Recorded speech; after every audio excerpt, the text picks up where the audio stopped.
Okay, another weekend of disappointment for Celtic. We know how this movie goes by now. For me, it's still far too early to judge Ange. It's probably unfair to judge Ange until he has a full squad at his disposal for a period longer than a fortnight, which I don't think he's had so far. Having said all that, though, you get the feeling that this week and these two matches coming up before the international break are pretty big.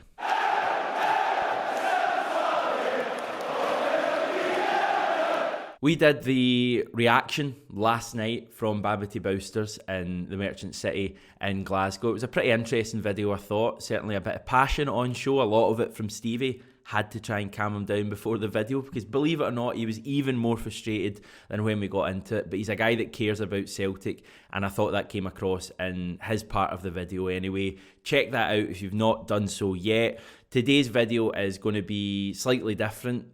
One, because it's only me, and because even I have calmed down a little bit. We're just going to have a little bit of a chat about some of the things that have been said after the game yesterday.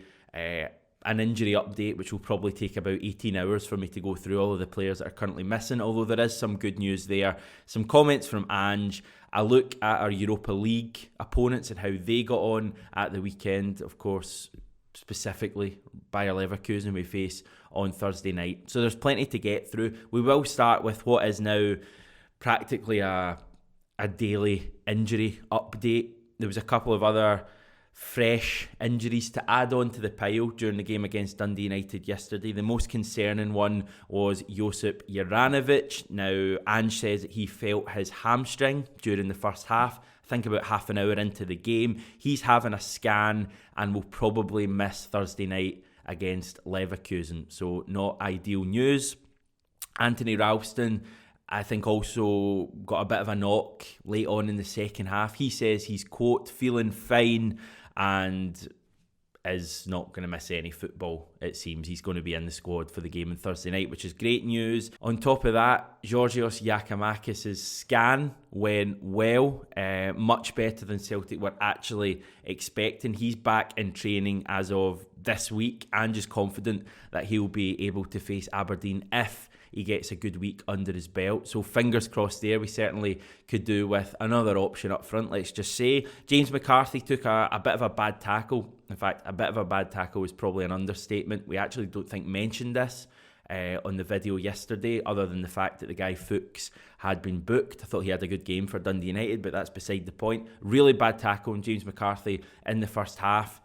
For me, it was a red card. McCarthy didn't come out for the second half. Celtic felt it was best to take him off to rest him at half-time after getting that injury.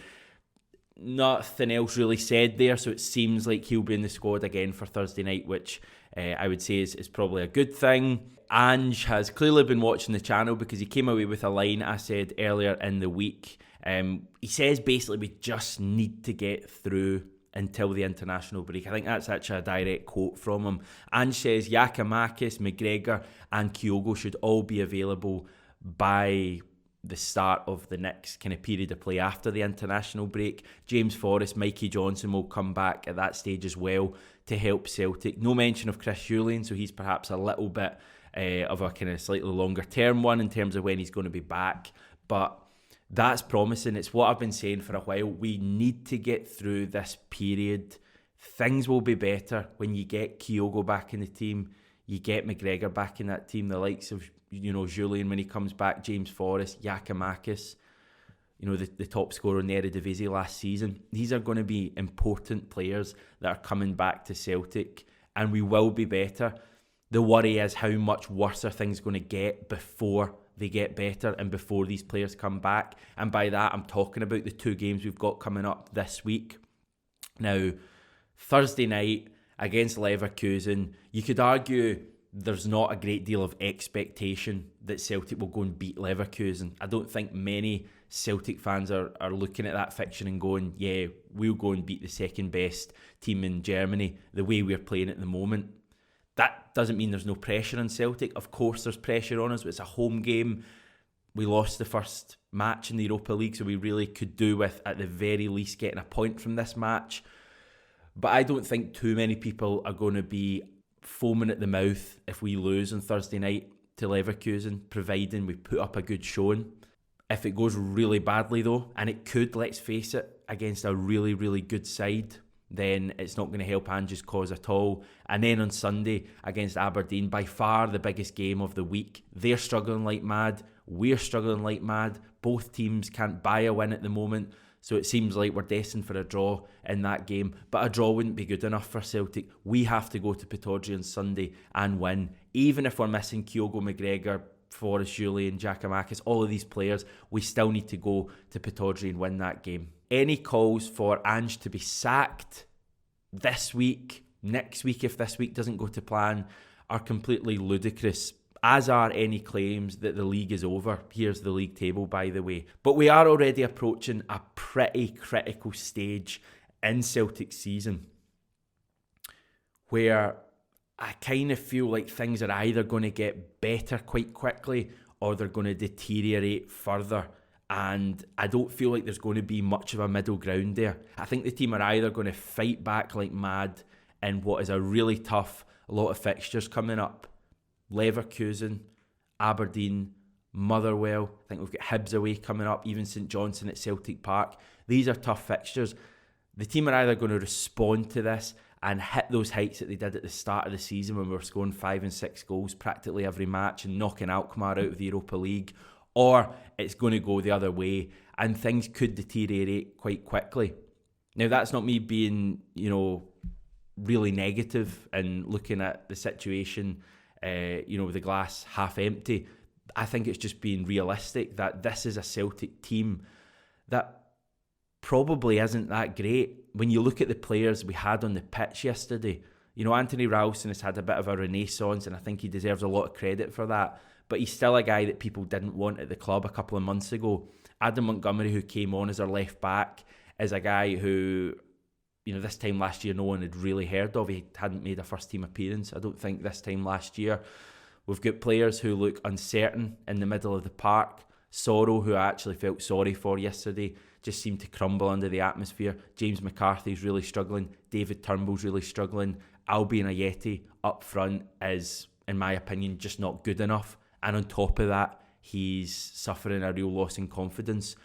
So we've got a really struggling Celtic team there.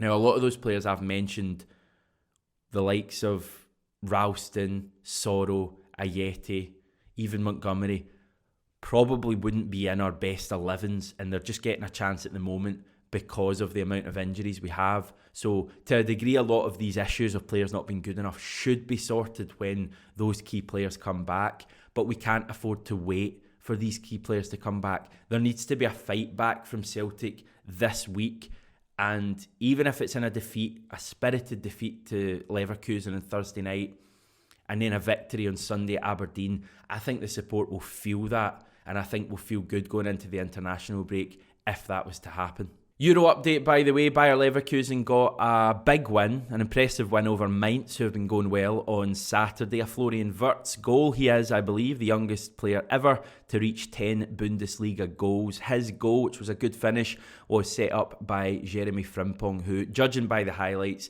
seems to be on fire. Not literally, but playing very well for Bayer Leverkusen, which is obviously great news when he's coming back to Celtic Park, and he'll probably have a point to prove as well. Leverkusen are second now. They're 3 points behind Bayern Munich, and we will, of course, find out much more about them on our preview video on Wednesday. Real Betis, by the way, they're doing quite well as well. They beat Getafe 2-0 on Sunday night in La Liga. They're up to 7th in the league with a William Jose double doing the business there. And Ferencváros beat Újpest 3-1. They're second in the table, 3 points off top place Kisvárda, but Ferencváros do have a game in hand. So 3 wins for our Europa League opponents. We obviously couldn't match that. It's not great, is it? But we will fire on regardless. As I say, we'll have the preview to the Leverkusen game on Wednesday. We'll have Jackie McNamara on channel tomorrow. The game is on BT Sport here, so you have to pay for that if you live in this country. But if you live in Germany, hello. you'll get it for nothing because it's free to air on their channel RTL. That should mean that there's a pretty big audience in for this game, just in time to see us embarrassing ourselves again.